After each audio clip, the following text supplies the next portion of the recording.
Hi, I have a couple of important topics to discuss with you.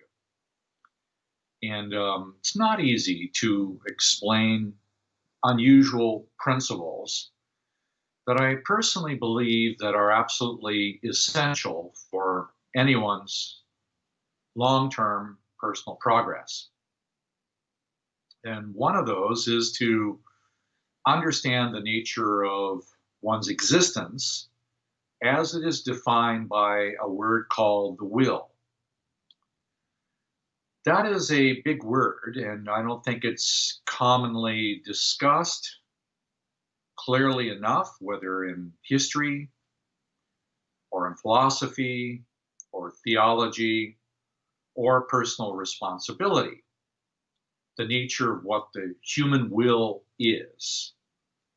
So I'm going to give you my own version of the will and why it's so important as it relates not only to progress, but to the second subject I'd like to talk about, which is addiction and self sabotage, or self sabotage, disease, and suffering. All of it related to the use or misuse of the human will. I would define the will as the container of existence, the skin around the soul, the mind, and the body. So all of it held together by an essential essence. By any other name would be myself, my higher self, my right to exist. Now, I would like to say that the human will cannot be destroyed, lost, given away, or surrendered. It can be manipulated, controlled, even possessed by spirits. It's possible for all of that to occur, but inside there still remains the essential essence of the identity of that one soul in its unique and specific relationship to everyone else. So that self identity ultimately is the thing that I need to acknowledge, feel, activate, engage, and utilize. It's about the functions of my identity and my ability to make changes. To facilitate the understanding of this, I basically divide the will into two parts. Those two parts are actually six parts. One part of the will is the will of the past. And that's the will that holds the body together in the pelvic cavity. It has everything to do with our deepest impulses, our deepest survival functions, our deepest instincts. And yes, it's about reproduction on a basic level, but it's also about reproducing the pain. This is a very important repository of memory. This is all the memory about the past. It's connected to a mechanism about the human body, but also about the soul itself, which is the capacity to regenerate or to express or utilize the memory held within one's past to create a body type or the remembrance of specific attributes of my personality. So it uses the second part, uses information and builds a physical body according to the memory of the pain. So if I have pain, it must reproduce the pain and create a body that holds, say, for example, sadness. It holds the memory of sadness and reproduces the sadness in the corresponding organs or glands associated with that particular type of sadness. If that particular sadness is about being alone or feeling isolated or abandoned, then that's typically in the lungs.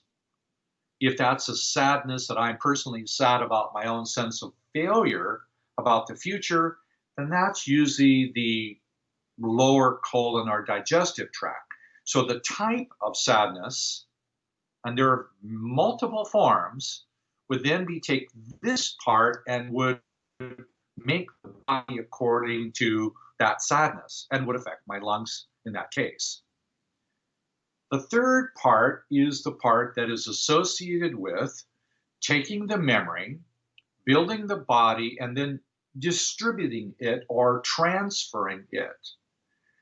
That distribution in the body is related to the immune system, taking an unresolved emotion, directing it toward the body, and causing an inflammation or eventually a disease in some gland or organ or body system. This is the immune system inside the body. But this element of the will also distributes my emotional content into the field around the body, meaning I'm going to be transmitting my emotional damage, not only into my physical body, but into my spirit body or energy around my body. This now facilitates other people to interact with that form of projection that I'm engaged in and give me the opportunity for a reactive moment, a trigger, that now facilitates me to re-examine the original pain that's causing me suffering in the body and disturbing my life. It also gives me the opportunity to re-examine an addiction. Everybody has them. Whether they know it or not, everybody's engaged in multiple forms of addiction in order to avoid the pain at the deeper levels of the will. We do body chemistry functions, body functions. We do social functions to avoid the pain inside of us. So these three functions of the will, they are about health, happiness, well-being, and they're very important. They're not intended to be dominated or suppressed or manipulated. They're designed to be cooperated with because this function will hold every emotion I ever have, every memory given to me genetically by my ancestors or by my evolution, by my race, by my creed, by my religion. Every single memory that I experience, whether in the body or out of the body, this portion of my will remember it. And then it will produce a body. So even if I'm out of my physical body, I've passed into the spirit world, this element of the will continue to make my spirit body. Yes, in the spirit world, I can assure you, you have a body. That body is very humanoid, and it's not a wispy little piece of smoke balancing around. No, you're not just light. You actually have a body in the spirit world, but that's a spirit body, and it's highly responsive to the emotional damage that you still contain. And then it builds the spirit body. And then it produces an environment to match the underlying unresolved emotions, which simply means you take your damage with you in the spirit world, and then you produce an environment to match the unresolved emotion that you have yet refused to be responsible for. Meaning you go someplace according to all of the emotions that are still within your own will or your memory.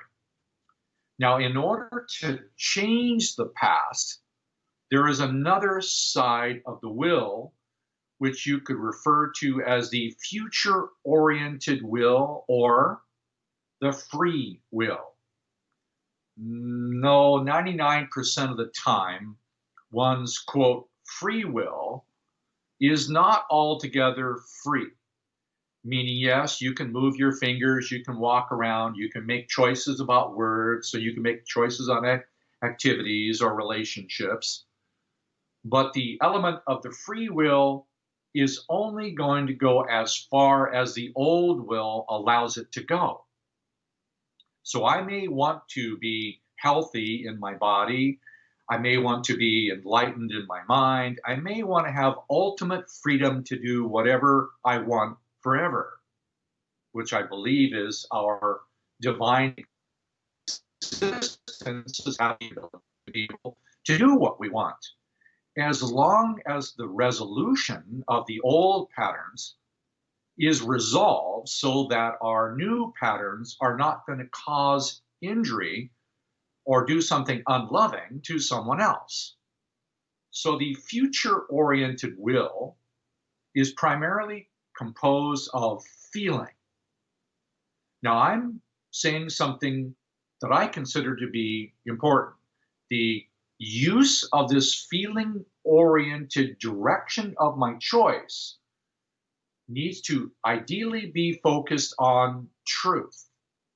The old pattern was primarily formulated on the fear of something, meaning that the emotional damage or the pain was typically founded on a false belief system of some kind, of which the average human being, I would estimate, has about 200 different false belief systems that now cause itself to have prolonged suffering and damage. If I want to direct a new future-oriented activity of feeling, and I direct it toward truth, in the long run, this development toward the awareness of and the activity that moves to live life authentically according to the future-oriented new truth. This would be an ideal life that I would choose to live my life in the future according to divine intelligence of how I'm created. Call it whatever you want. You could call that faith in God if you want, or just faith in the harmony of divine intelligence, whatever your current indication of your own philosophical belief system might be. How to produce this feeling alignment to truth. This line between feeling, me having a feeling, and acting upon the truth is interfered with by the old pattern, which is like having a habit of a rut or a compulsion that keeps moving every feeling to reproduce the old pattern exactly the way it was. If I want to introduce a new response based on truth, it has to occur over a period of time so that eventually this new experience of feeling and truth that I wish to live by my free will authentically eventually becomes the pattern held by the same mechanism. That's why this mechanism is so important. It will remember and hold everything I learn and then feed it back to me. So this mechanism basically holds my degree. And for now, that could be degree of love, degree of wisdom, degree of compassion. It holds my degree of something.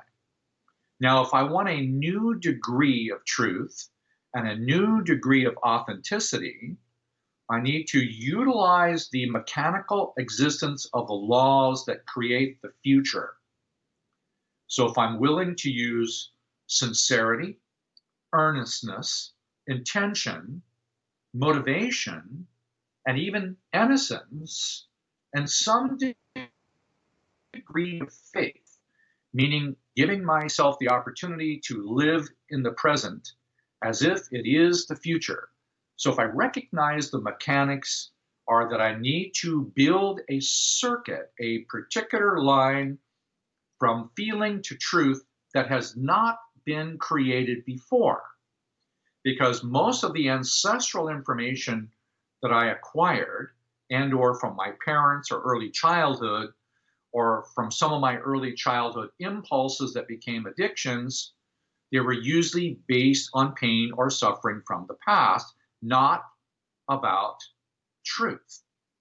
But if I want to create this link from feeling to truth, then over a period of time, and I'm suggesting that period of time that will get you there is approximately 90 days.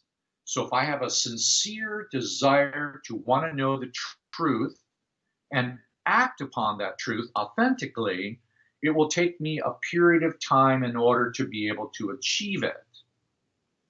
Now, this mechanism over here, to me, the only way I can describe it is it has an energy that's somewhat like this. Yes, this is a close-up photograph of the sun. You see these arcs. To me, it's very symbolic of the same power. To me, the human soul has a power equal to or greater than the physical sun. I know that sounds outrageous in some way, that something so powerful that the human being has that capacity to utilize its own ability, future oriented or otherwise, that has the power of the sun. So the power of an addiction, which is the avoidance of a truth, that's my own definition of addiction, is the avoidance of the truth about a false belief system that I'm not yet willing to give up. So this false belief system that I might feel, for example, like many people do, alone, abandoned, not loved, you go around feeling not loved, well, that may be socially true. That your mother, your father, both of them, they either didn't love you or they manipulated you and it wasn't really loving, so you didn't really feel loved, and you feel not loved and you feel alone. But the reality is, the truth is that you are loved from a higher perspective. To live life according to the higher perspective would be the truth about feeling loved, is that we are loved 100% of the time, not part of time. And if we have expectations that we want our love to come from other people, whether our kids or our parents, we want other people to love us in some way, we produce addictive self-sabotage, projections and demands, or we attack ourselves, we go into loneliness and despair, hopelessness, all based on a false belief system. But the magnitude of the old memory's capacity to hold the old problem is equal to the power of the sun. So it takes a period of time, humility, patience, persistence, courage, determination, and after a period of time, we can gradually assimilate a new oriented pathway, and that new pathway would be equal to the power of the sun gradually. It takes the key component in the physical body called time. The utilization of time and persistence. It doesn't mean that you need to go into that 24 hours a day and beat yourself over the head to make it work. But sometimes it can be as little as 5 seconds in an hour, consistently over a period of time, to integrate the rhythms of the cycles of time, because the mechanism holding the past is time associated, which means your ancestors from 120 to 150 years ago in your genetic formation, that's based on time. The evolution of the human being, that's another time. That could be 10,000, 50,000. The mitochondrial DNA evolution is 180,000.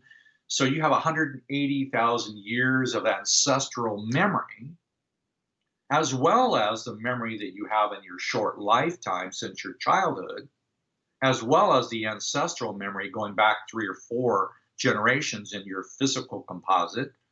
but we have a memory of our country of origin, where we were born. We have a memory that's associated with the age that we were born globally, and so on and so on. We have time-based reality. So the one from the past remembers the past. The new mechanism of the future gives you the opportunity to change the past by replacing it with a new pattern for the future. Then the mechanism of the will remember your new aspiration when it receives a threshold of new oriented faith-based truth. It will assimilate that into something called soul-based emotional wisdom. So over a period of time, our desire to know the truth about a specific addiction, if we have a sincere desire to examine periodically an emotional or biochemical addiction, over a period of time, the desire to build the truth of that keeps growing. Then there will come a series of emotional events where the soul-based emotional experience of that specific truth now will be assimilated by the memory mechanism and fed back to us from then on.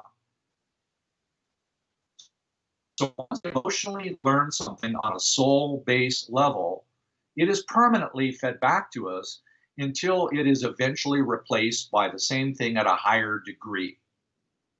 So this is my basic explanation of the 6 parts of the will. The 3 parts from the father's family, what we call girl number 1, which is father's mother, girl number 3, which is father's father's mother, and girl number 5, which is father's mother's mother. Yes, I know it's a lot to consider, that the memories that you have inside of you are woven together by the cohesiveness of 3 particular grandmothers. And until we basically are willing to examine the content of those emotions given to us by our ancestry, it's very difficult to remove something that you refuse to acknowledge. Because one of the only ways of really making a change is to acknowledge the existence that there's something that needs to change, especially if that happens to be how you feel about your father. That's a circuit. How your father felt about his mother. That's a circuit. How your father's mother, number 1, felt about her son. That's a circuit. How your grandmother, number 1, felt about her father. Yes, I know it seems complicated, but it's really not that complicated. It's just a matter, it takes a period of time to examine each integral part and then apply it to your life. So I know that that goes into what we call the use of the protocol. Let me go to the protocol for a moment. This is the graphic, as simple as it is, that takes the old memory, combines it with the new memory, and produces an outcome. We stay present in the current experience of our feeling while aspiring to a faith-based future experience of truth. Staying in the present feeling, developing a future-oriented desire for truth. Eventually, this experience goes into the old past memory, now becomes the new activity to build my physical body, build my spirit body, and to build my law of attraction. That's why it's such a significant sequence. Yes, I'm going to come back and go over this much more thoroughly, but I just wanted to give you another booster shot to examine the nature of the will, 3 parts from the past, 3 parts from the future, and why those 6 parts merge together to produce in reality one individual and their will, that will being our existence and our right to progress with our free will liberated in harmony with the divine. So I hope this has been useful. I know it provokes some challenges at times. It can feel like it's a lot to consider, but I think there requires some degree of diligence and the willingness to move forward. So I'll talk to you again. I like to come back and talk about addictions and more about how they work. Talk to you soon.